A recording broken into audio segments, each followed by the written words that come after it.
The narcissus stem snapped between my thumb and forefinger with a sharp, clean sound. A single vibration traveled through the earth, and then the meadow ended. The ground beneath my feet groaned, a deep tectonic sound that tore the silence in two. The soil buckled and split like a waking beast. From the dark, jagged fissure, his chariot surged upward, cloaked in shadows that smelled of horse sweat and cold, stagnant air. I did not see him arrive.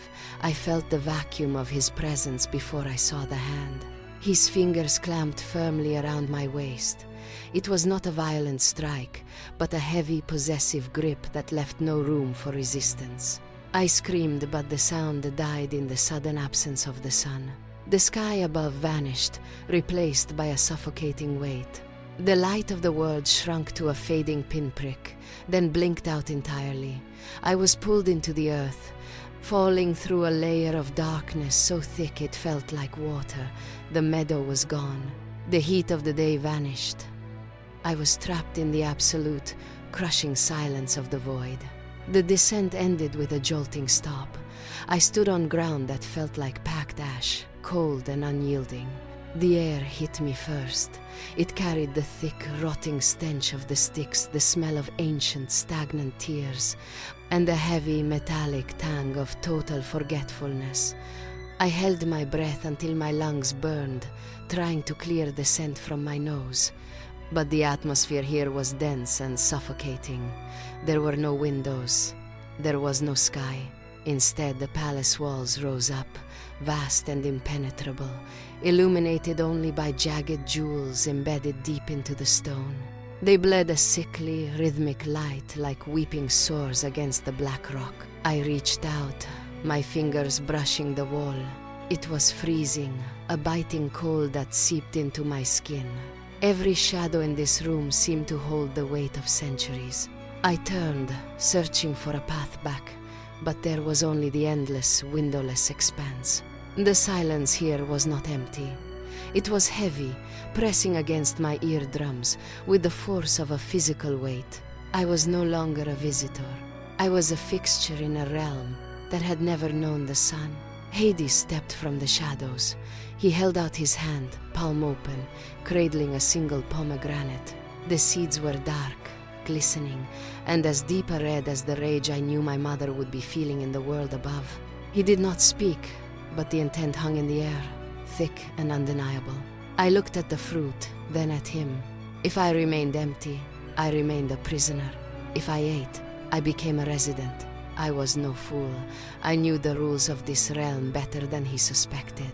I reached out, my fingers trembling slightly as I took the fruit.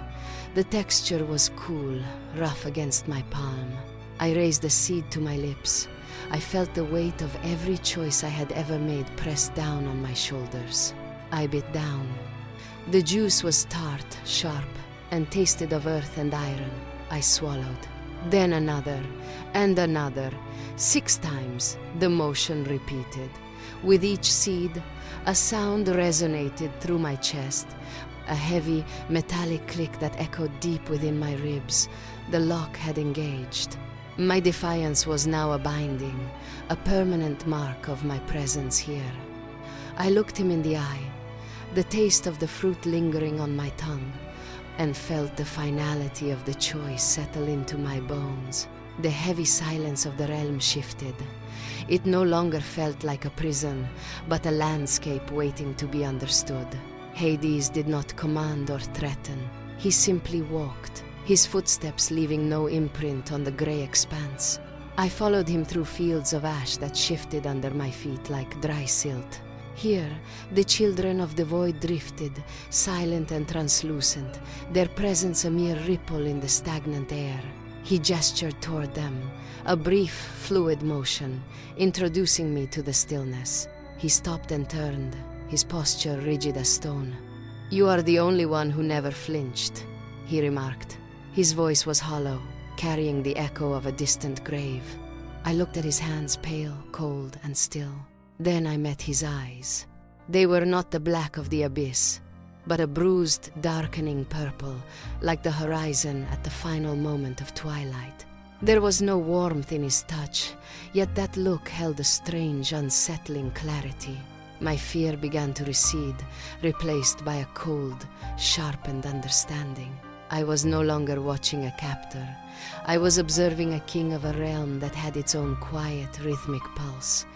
The dread I felt in the meadow had hardened into something far more complex. The connection to the world above did not sever. It frayed. I felt the pulse of the earth stutter.